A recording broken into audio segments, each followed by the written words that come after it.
आदर आदाब, अभिनंदन, आभार। मैं अमिताभ बच्चन आप सभी को नवरात्रि की ढेर सारी शुभकामनाएं देता हूं और शुरू करता हूं कौन बनेगा करोड़पति।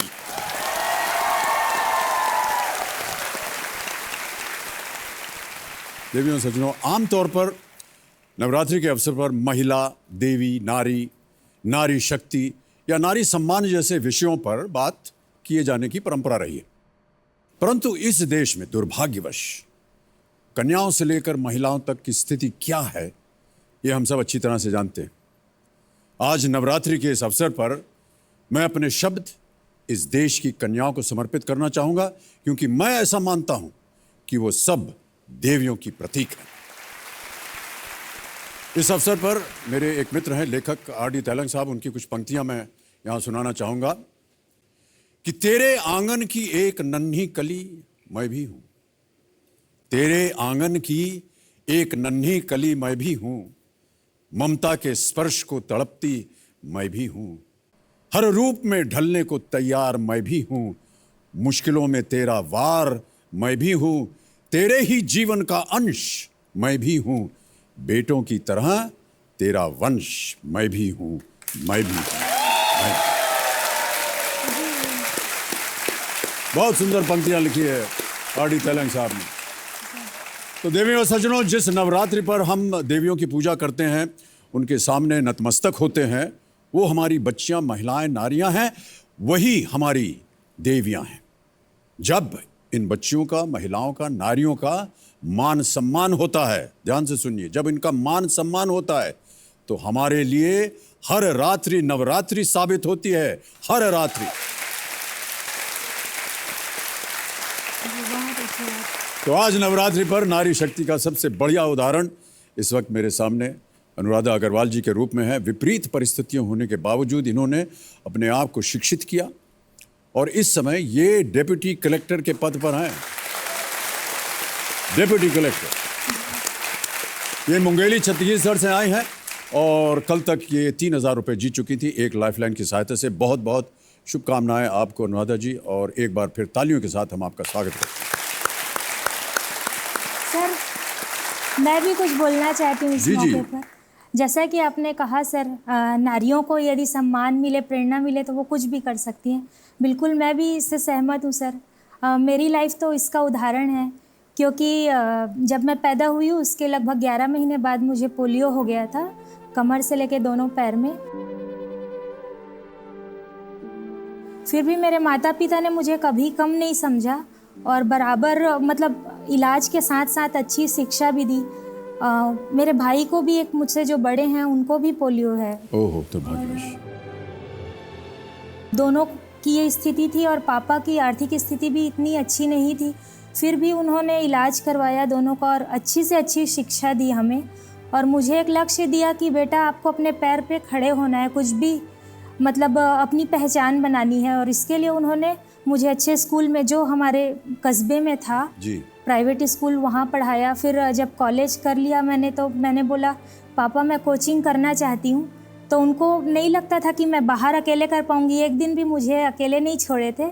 फिर भी मुझे 4 महीने के लिए बिलासपुर भेजे उन्होंने कोचिंग करने के लिए।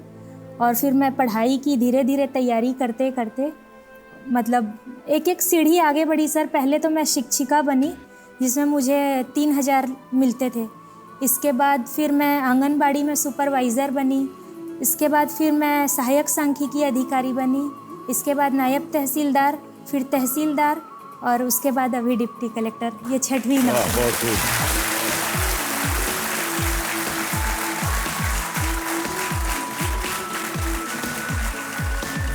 और अनुराधा जी, आपकी बातें सुनकर तो हम सब बहुत प्रभावित हैं जी, लेकिन कहीं ना कहीं आपको प्रोत्साहित करने में आपके पतिदेव का भी हाथ रहा है। जी बिल्कुल। विवाह के और आज वो यहाँ पर हमारे सामने मौजूद है। प्रणाम करता हूँ आपको भाई साहब।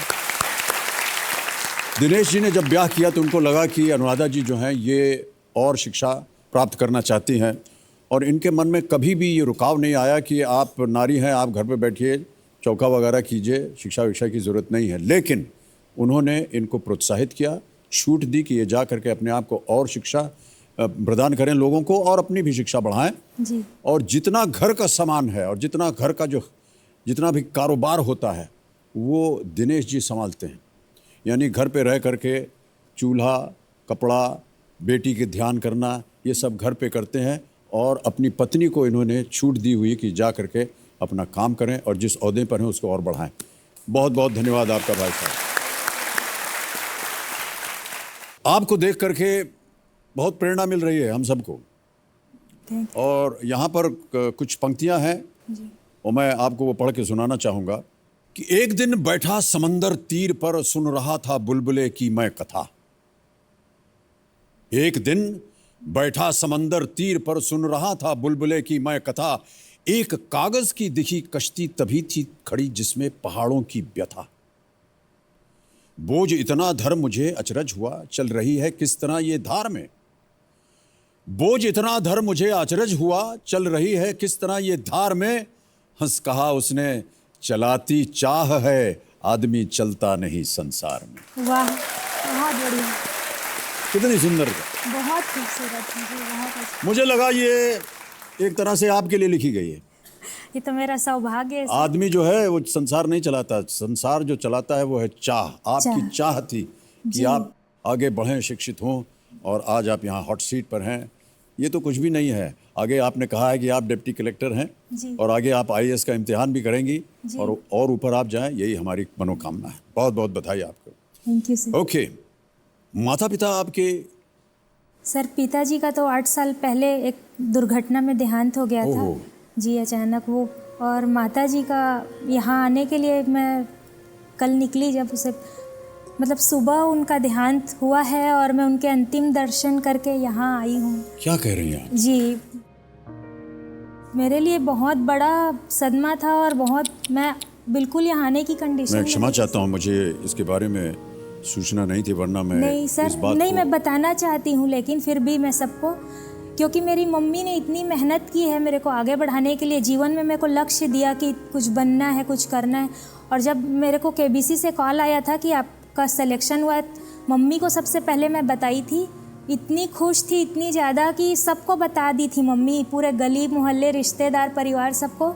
कल जब मैं वहाँ पहुँची शक्ति, मतलब अपने गाँव, और मैं बोली कि मैं नहीं जाऊँगी बिल्कुल, तो सब मेरे को बोले, डांटे कि नहीं तुमको ज़रूर जाना है, तुम्हारी मम्मी की इतनी इच्छा थी और वो आज नहीं है, लेकिन अगर तुम नहीं जाओगी तो उनकी आत्मा को दुख होगा और तुम जाके ही उनको खुश, मतलब उनको सच्ची श्रद्धांजलि दे सकती हो।